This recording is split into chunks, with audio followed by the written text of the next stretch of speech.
Bonjour à tous. Il est évident que si nous souhaitons avoir un enfant, il faudra déjà que nous soyons mariés, liés à une épouse, à notre épouse. Et que cette épouse porte dans son sein notre enfant jusqu'à ce qu'elle accouche, jusqu'à ce qu'il naisse. Et nous savons que souvent, Dieu a exprimé des paroles naturelles, des paroles que nous vivons, des choses, des expériences que nous vivons, pour nous faire comprendre des choses spirituelles. Et nous allons lire justement dans la lettre aux Romains ce que l'apôtre nous dit au chapitre 8 et dans le verset 22. Il nous dit ceci: « Nous savons bien, jusqu'à présent un profond gémissement monte de la création.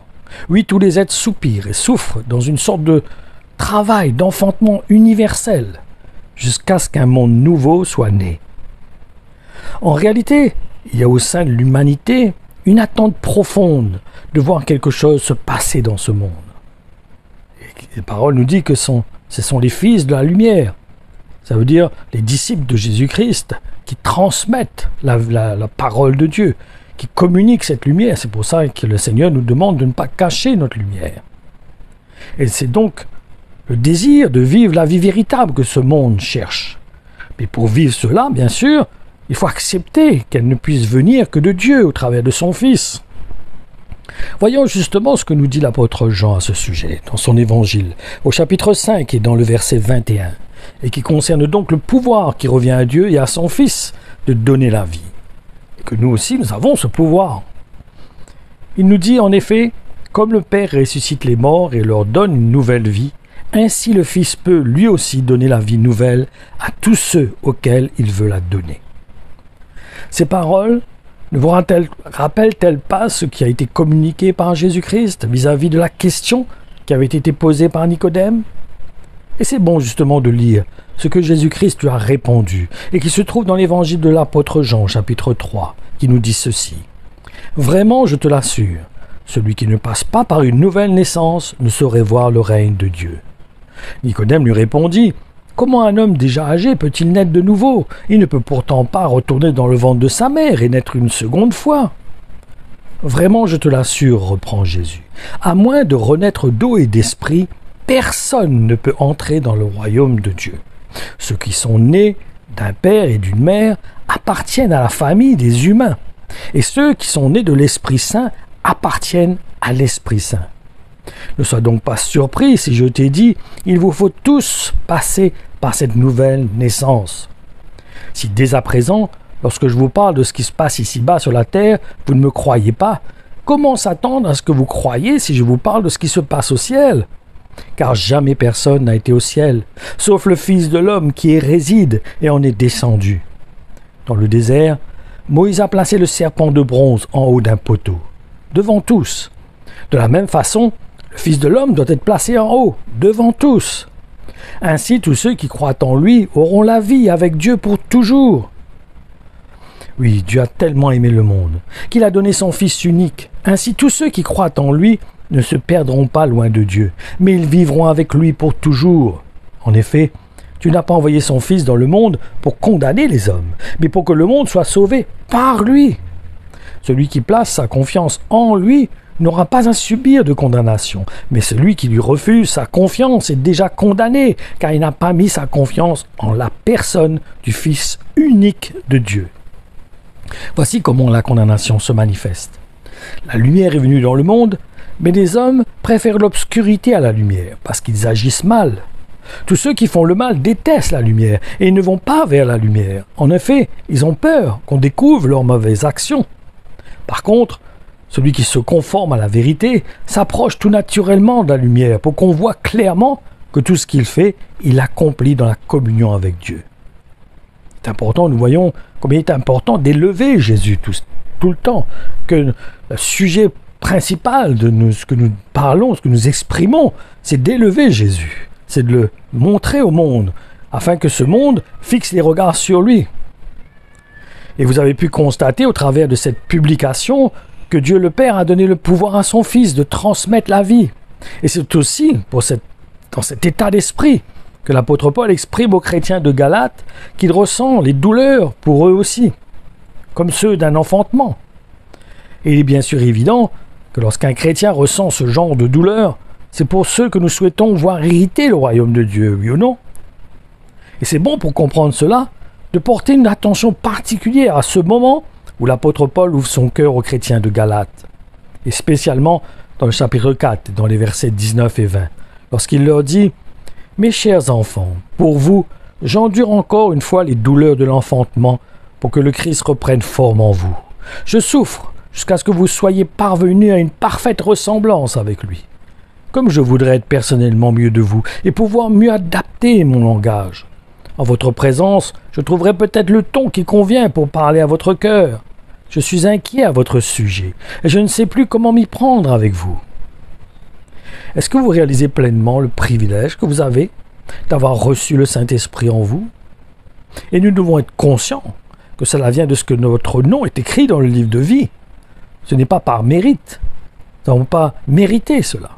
Et pour d'autres, c'est parce qu'un chrétien a intercédé en leur faveur. Et j'aimerais maintenant que nous puissions lire ce que nous explique l'apôtre Paul dans la lettre aux Galates, au chapitre 4, et dans les versets 26 à 28, et qui concerne le salut qui vient de la grâce. Il nous dit « Mais la Jérusalem d'en haut est libre, et c'est elle qui est notre mère. En effet, les livres saints disent « Réjouis-toi, toi qui n'as pas d'enfant. Pousse des cris de joie, toi qui n'as pas connu les douleurs de l'accouchement. Oui, la femme abandonnée aura plus d'enfants que la femme qui a un mari. Et vous, frères et sœurs, comme Isaac, vous êtes des enfants nés selon la promesse de Dieu. Nous avons reçu la promesse, nous avons été invités à inclure le royaume de Dieu. Nous avons été invités à devenir des enfants de Dieu. Et pourtant, nous ne sommes pas le peuple de Dieu, proprement dit. Nous n'avons pas reçu cette promesse qui a été donnée par Abraham. Mais la promesse a été manifestée en Jésus-Christ. Et nous recevons cette promesse parce que nous nous unissons à Jésus-Christ. Et vous serez d'accord avec moi que c'est uniquement les femmes qui ont un enfant qui connaissent les douleurs de l'enfantement. Et du reste, ce sont des douleurs qu'une mère ne ressent pas seulement à l'accouchement. Elle va ressentir cela tout au long de sa vie, tant que cet enfant sera là, présent. Cela vient de ce qu'elle aime, son enfant, plus que tout, comme s'il faisait partie intégrante de sa vie personnelle. C'est dans cet état d'esprit que Jésus-Christ transmet cette prophétie dans le livre de l'Apocalypse, au chapitre 12 et dans le verset 2. Il nous dit « Elle était enceinte et se trouvait sur le point d'accoucher. Ses douleurs lui arrachaient des cris, tant son enfantement était pénible. » Si vous souhaitez vraiment que votre famille puisse acquérir le salut définitif, vous aurez besoin pour cela d'apprendre à ressentir ce qu'est les douleurs de l'enfantement. Par contre, ne nous trompons pas. Celui qui reste un enfant spirituel ne sera jamais en mesure d'avoir ce genre de sentiment. Donc, ma conclusion, c'est qu'un véritable chrétien doit chercher à ressentir les douleurs de l'enfantement, ne serait-ce que pour sa famille. Par contre, celui qui veut rester un enfant ne pourra pas ressentir ce sentiment en lui. Il faut déjà qu'il aspire à devenir un père. C'est là qu'il pourra ressentir cela.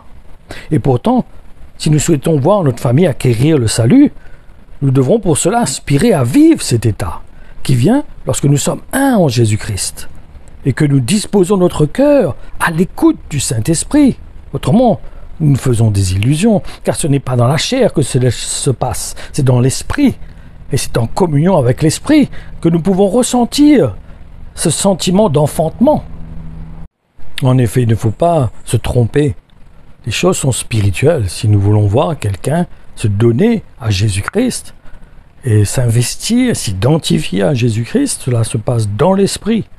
Cela a besoin nous avons besoin de porter ça dans l'Esprit. Nous avons besoin de quelque part être enfanté cela en nous.